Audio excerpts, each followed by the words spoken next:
Higher for longer. That's what James Powell said at the most recent Federal Reserve press conference. He said rates will remain high, which means the possibility of a rate cut in the short term is slight because he sees some improvement in his target data. Hi, it's Laura Hooks of SoCalLiving with Laura here in sunny Oceanside, San Diego, California. And I am talking about mortgage interest rates and the real estate market and how they are going to be staying high the entirety of 2024 and into 2025.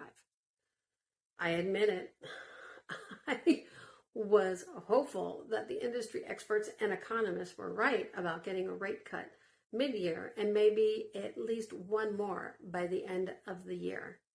So we'll have to wait and see what happens with the rest of 2024.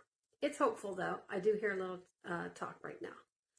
So why are rates going to be higher for longer? Well, inflation is still sticky, and the employment picture isn't looking great either. So let's tackle inflation first. Let's see, costs of goods are remaining higher due to the cost to produce and ship goods, which in turn always gets passed down to the consumer, you and me. It's rare, but once they go higher, they don't usually get lowered. However, I have heard a few chain stores announce that they are going to be reducing prices on core products. So, yay, I'll take it. With higher interest rates, companies are also less likely to expand their operations or produce more than needed, so they do not carry a large inventory. So since interest rates are going to stay in this range for a while, so is inflation. Supply chains can also be hurt by this. The employment picture, well, that isn't looking so hot either. Just look at the constant revisions that are made to the monthly labor report numbers. So many companies, especially tech and retail companies, have been laying off employees or just plain shutting their doors, which means laying off employees, or if they can't absorb them somewhere else in the organization. So, and for those that can't find work and have been out for some time, usually I think it's 3 months, they are no longer even being considered in the numbers data. So the unemployment is probably much worse than we think it is. So the real estate market, well, that's fluctuating greatly across the United States.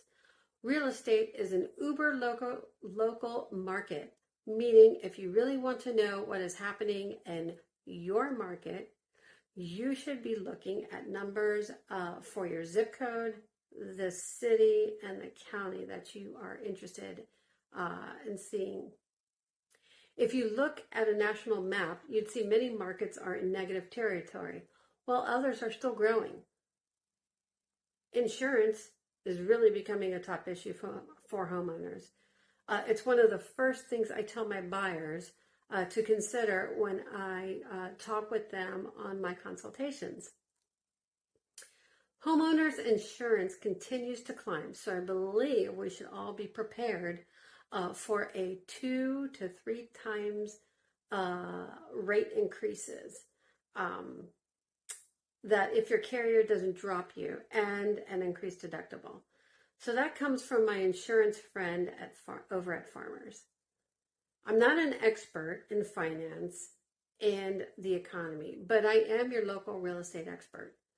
So here are a few things I am seeing and recommend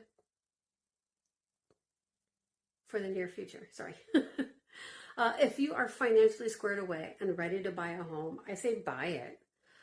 If your rent is basically a mortgage payment, and you're financially squared away, buying a home to hold and build equity is a good plan. Start with a starter home so you can get used to home ownership. Then, when you are ready to move up, use the equity you have to get you to your next forever home. We still see multiple offers in San Diego. So having a lender in your corner that can have you compete like a cash buyer is key. If you want more information or to contact my lender, let me know. Message me and I'll give you all the details.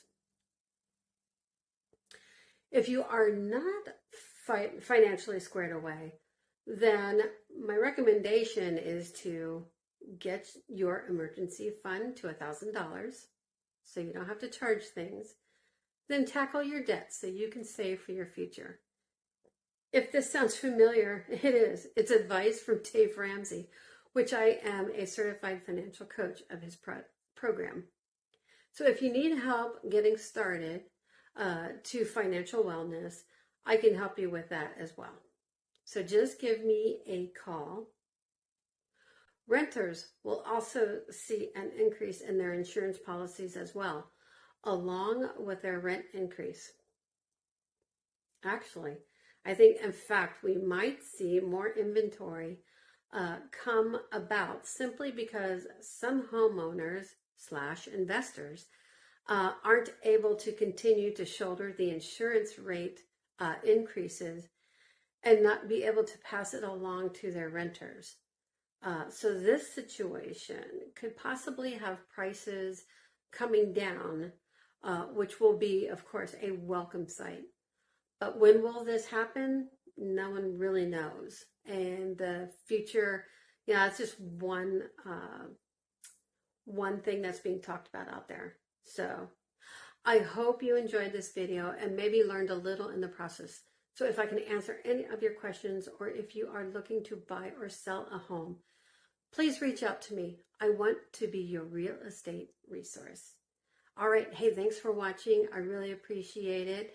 If you can, please subscribe and like this video. I appreciate it. Okay, so that's all for me for right now. Have a super fantastic July. Bye.